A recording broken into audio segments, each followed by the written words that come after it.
So good morning, everyone. Again, welcome to this logic and accuracy test for the March 12, 2024 presidential primary.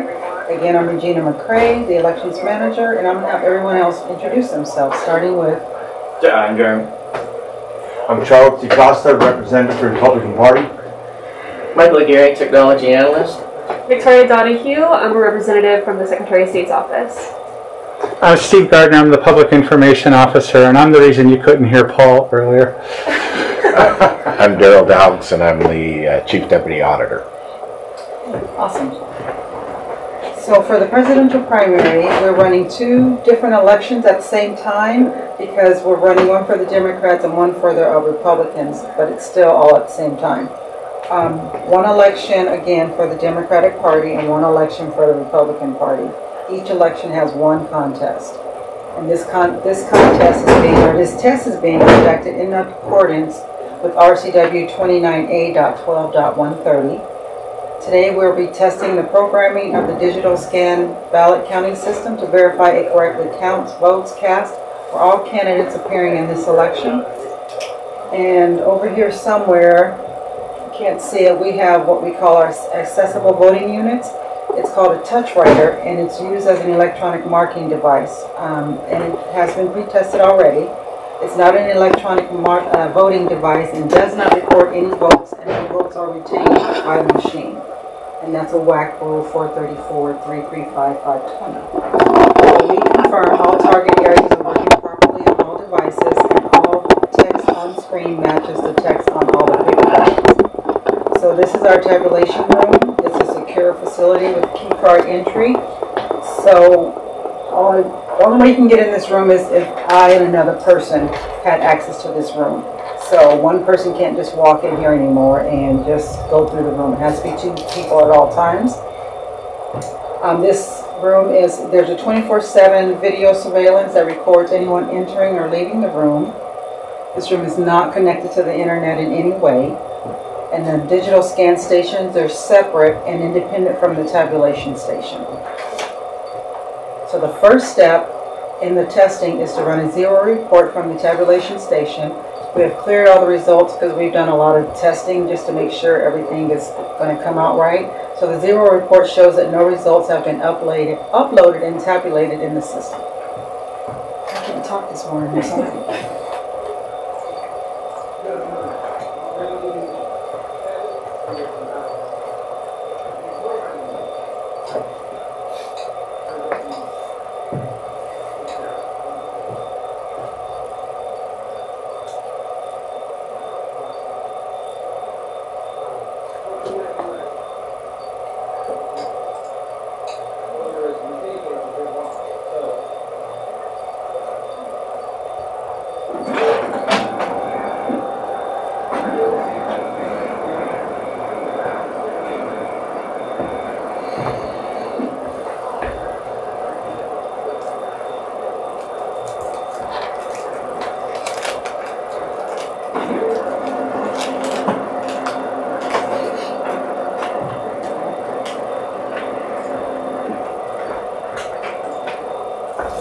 So we're just going to look at the report and verify everything is zeros. Everything has been cleared out.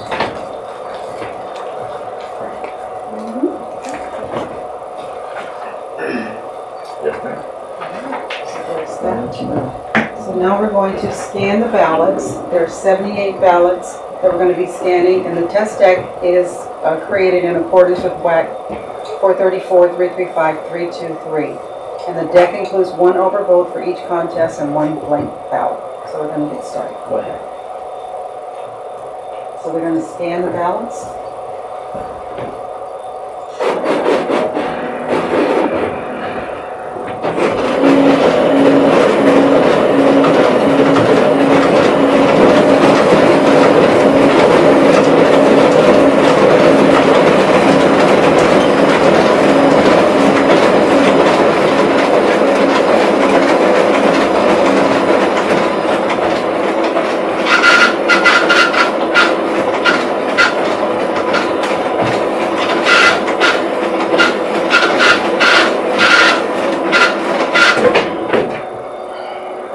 going to be using all 4 scanners during this election. We run the test ballots on all 4 of the scanners. And so now Michael and Jeremy's going to adjudicate any overvotes and undervotes. And we always use 2 people when we're adjudicating. One person can't make a determination on a ballot.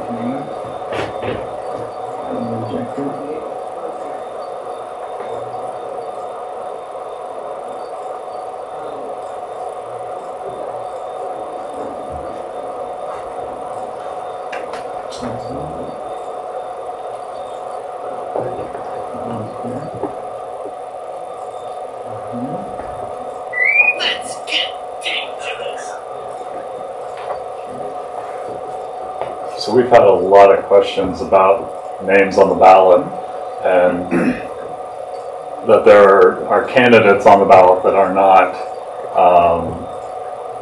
they're no longer candidates in the race, but because of the amount of work it takes us to get things ready, because of when the parties provide us the names, we can't go in and remove names from the ballot once they're officially submitted to us. Just like any other election, we have a filing week and we have a withdrawal period. And if you don't withdraw by that withdrawal date, your name is going to appear on a ballot because you were a candidate at the time we needed to have the information to get moving forward. And I understand, that it is confusing for some people. And we just tell you that, again, if your choice is somebody that was not on the ballot, you're still making a statement for who your choice and candidate was. So feel free to vote it, but it does not invalidate the ballot in any way. Those were the official names. Just like the order of the names, all the counties, all 39 counties in the state of Washington, the names are on the ballot in the same order because those were provided to us by the Secretary of State that was provided by the parties. So Washington State Republican Party and the Washington State Democratic Party provided the names for the official candidates and the order those names appear on the ballot. So there's continuity across the state, and all of our ballots look the same. So that's a problem that people are asking a lot of questions about. Likewise, I mean, just the checking of the envelope, the fact that you have to declare a party. That's because these elections are for the parties. And like Regina said, it's actually 2 separate elections. And by indicating on the box in your declaration which party you intend to vote for, your ballot is handled in such a way to provide that information to the parties so that they can provide, so that information can be provided at a state level. And everybody has voted for the party that they intended. If you are an independent voter, this may not be an election for you if you don't feel that either party is representative of you. And just like any of the other parties, it takes getting 5% of the vote during the presidential election to qualify to be considered a party to be on the ballot or to be in a primary for the next presidential primary. So you're only going to see the 2 political parties at this time because we have not had a minor party get more than 5% of the vote. So that's kind of what happens in this election. It seems that upsets a lot of people. We have a lot of envelopes that people are not checking either of the parties or saying they're unaffiliated or whatever it is, and that's fair. You may be, but this election wasn't intended for you. The next election, you can be unaffiliated. You can vote for wherever you want in the general election. But for this election, it is actually an election for voters. So we're going to verify the results of what they should be against our matrix and what the state says we should have. So we want to. So for the Democratic Party, Joseph R. Biden Jr. showed 20, Gene Phillips 2, Marianne Williamson 3, uncommitted delegates 4. We have 5 write-ins and 1 overvote.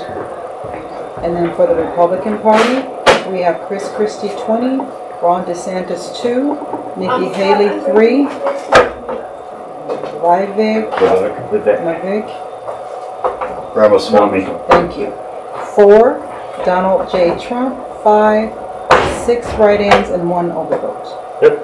Okay, so that confirms that the machine is tabulating correctly the votes that was chosen for these races. And that's what happens when the ballots start coming in to be scanned. We're just verifying it's picking up what should be counted. Any questions? All right, thank you for being here, and I just hope you have a great day.